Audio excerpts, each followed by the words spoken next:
আসসালামু আলাইকুম, welcome back to my channel cat lover Ifa. আশা করছি সবাই ভালো আছেন।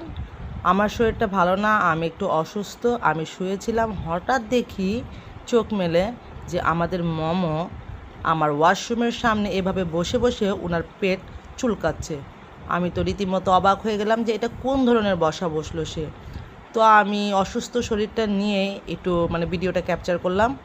অনেক কষ্ট করেই করলাম যে ও এটা কোন ধরনের চুলকাচ্ছে, ফার্স্ট টাইম ও এভাবে বসেছে। আমার বিড়ালের ভিডিওটি যদি সবার ভালো লেগে থাকে অবশ্যই একটি লাইক দিবেন, আর যারা আমার চ্যানেলে নতুন তারা অবশ্যই সাবস্ক্রাইব করে দিবেন আমার চ্যানেলটিকে। এখানে আবার আর এক কাণ্ড, এই দেখেন আমাদের রুবি ভাতের প্লেটে সে শুয়ে আছে। তাকে আমি চিকেন আলু আর ভাত দিয়েছি মেখে, কিন্তু তার মনে কী দুঃখ আমি নিজেই জানি না যে সে ভাতের প্লেটে ঘুমিয়ে আছে। মানে কি বলবো, একটা দেবদাস দেবদাস অবস্থা হয়ে গেছে। আর এখানে আমাদের মমবুড়ি